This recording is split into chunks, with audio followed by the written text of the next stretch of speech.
Hi everybody, Dr. Abbott here, back to talk about another subject, and that is Latin music. It's kind of a misconception. I came down to Florida in 1994 from Philadelphia, and that really made me a visitor to the entire world of Latin music, and I quickly realized there was much more going on here than just music from Latin America. There's music that's really happening from Caribbean countries. And so most of that music is referred to as Afro Caribbean music, not Latin music, because there's a series of islands in the Caribbean, and each one of them has contributed a different style of music, and each of them are connected in a way and very different. One of the main reasons they're different is the language. So you'll have French-based music, Creole, which is compa from Haiti.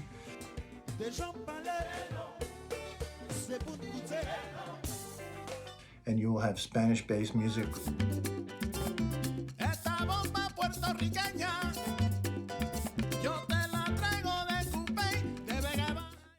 You also have English-based music, reggae for instance.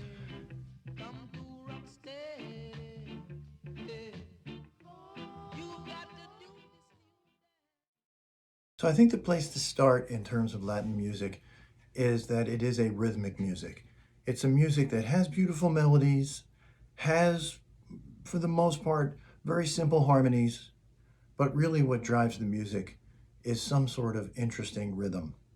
And the rhythms not only define the country that it came from, but quite often the variations in the rhythm will describe a part of the country that someone comes from. Of course, as a visitor, this is something that you're going to have to get very deep into.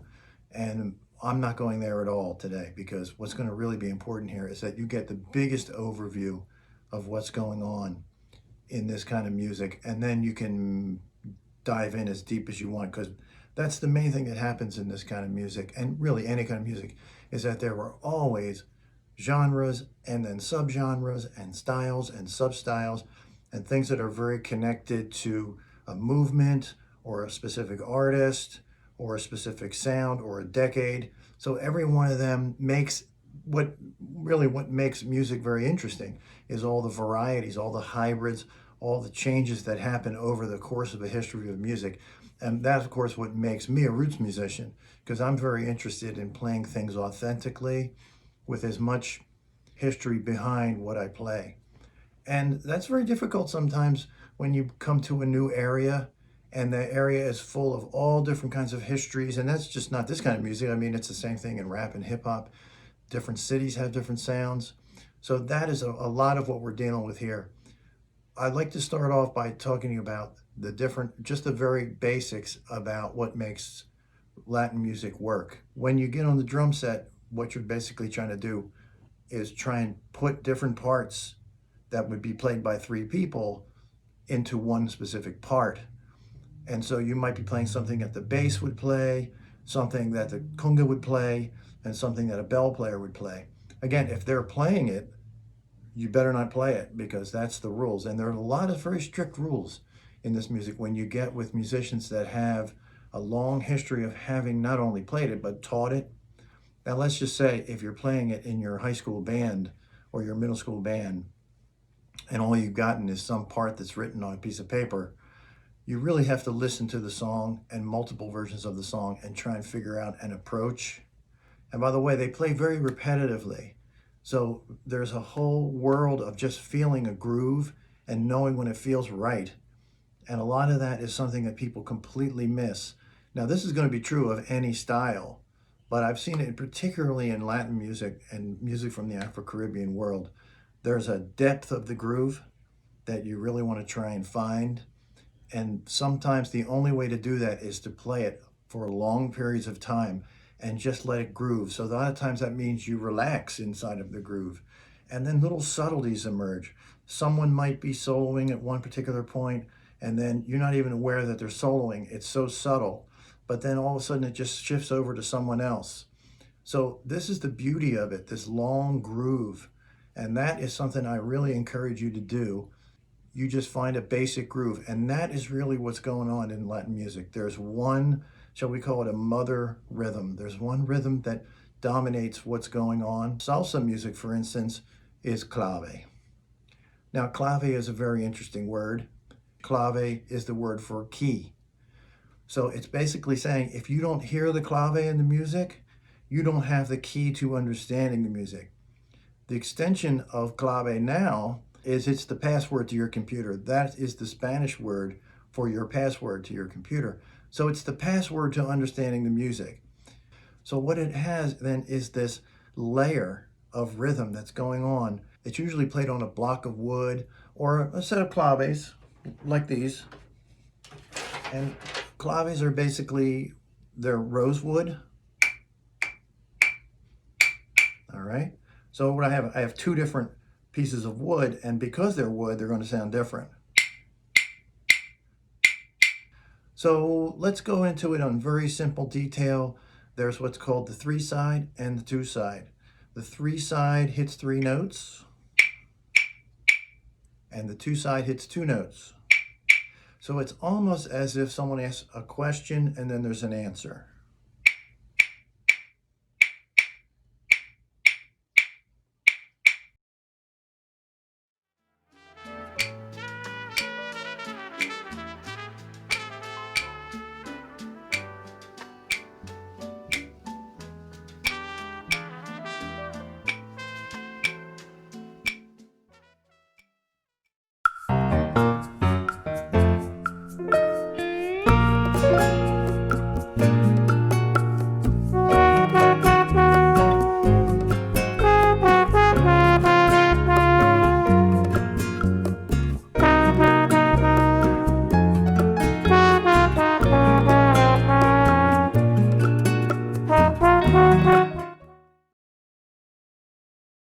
Now, they flipped the clave around and it became a 2-3 clave, so it sounds like this.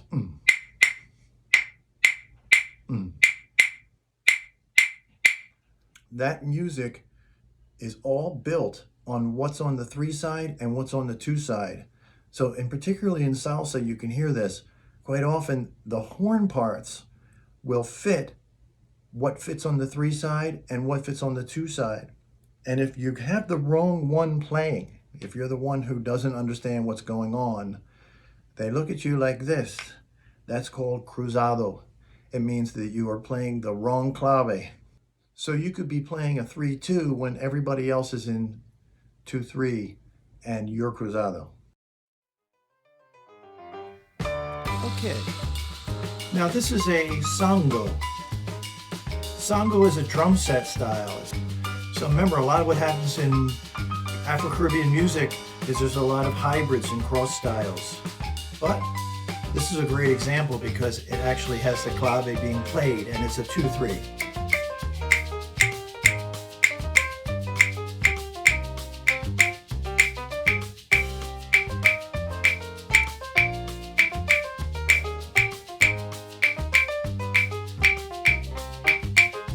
You try it.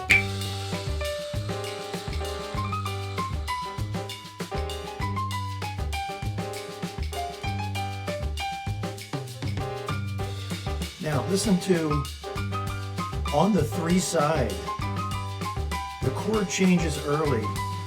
The chord changes on the last note of the 3. Change.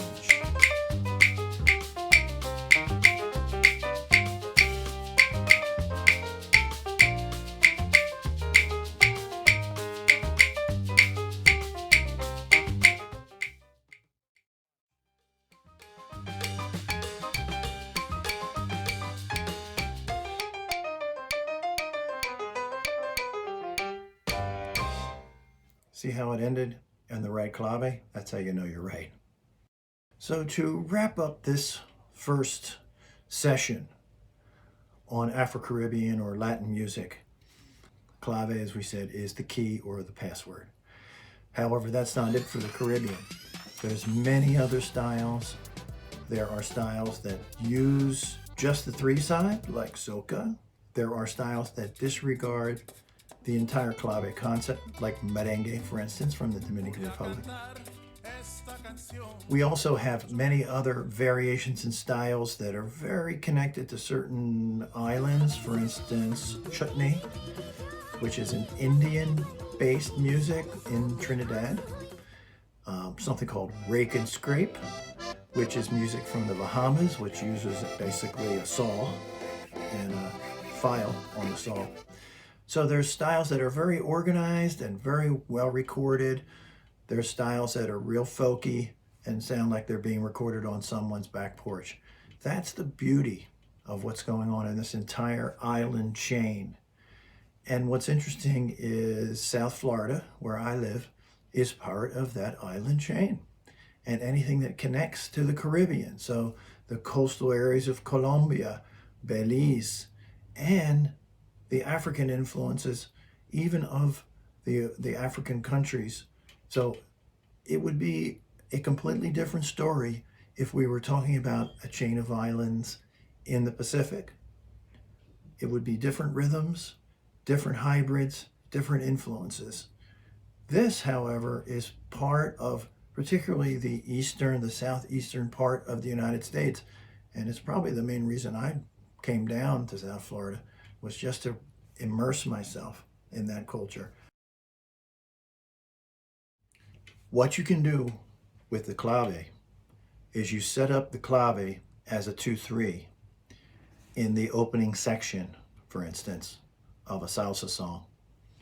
And then by making the opening section 9 measures long, when you get to the next section, the clave has flipped and it becomes 3-2. So let me be very clear. It starts as a 2-3, and by making something an odd number, the next section flips.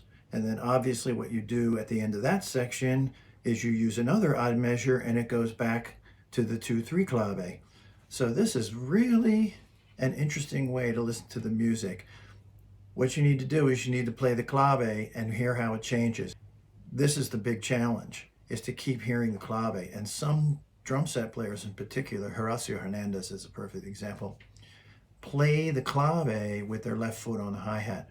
Or they use some sort of mechanism that either plays a clave or a bell, so that all the way through they've developed a technique of playing the left foot. Something to work on. So this is a song called Kielbasa, and it starts off with a 2-3 and then it goes to a 3-2.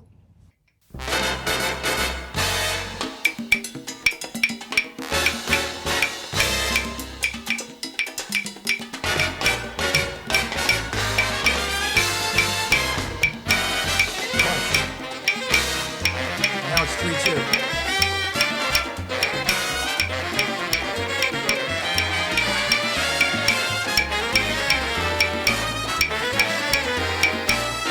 Listen.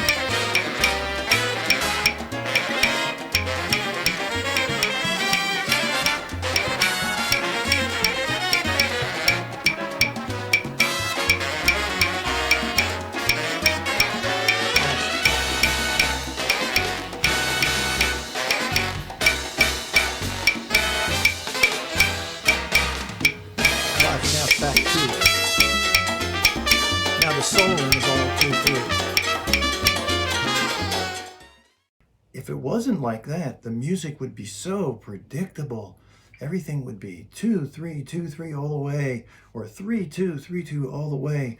And because that would be so predictable, so symmetrical, the music would really fall into a rut. Kind of like music where the words are always rhyming. After a while, you just get tired of hearing rhymes. So this is a way of breaking up the sequence and being creative, obviously. And I want to point out here a very important thing about this. In salsa music, there's really only one basic dance. So it doesn't really matter to the audience, everything that's happening up on the bandstand. But it's a win-win the way I see it, because the musicians are having a very fun, challenging time, and the dancers are having a fun time. So the music is so successful because it's very light, full of life.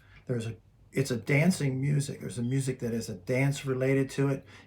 If you know how to make the basic step of the dance, then you can go dance with somebody. And this is the main aspect of music that has a dance function. It's how people meet people. It's how fun and parties all progress. This music fits perfectly for that. And it really hasn't changed that much. You can add electric guitar to it. You can add drum set to it. But the thing is, the dance is usually the same and the approach is the same from the rhythm section. That's what makes it so interesting. I hope this helps you. I wish you the best. So long.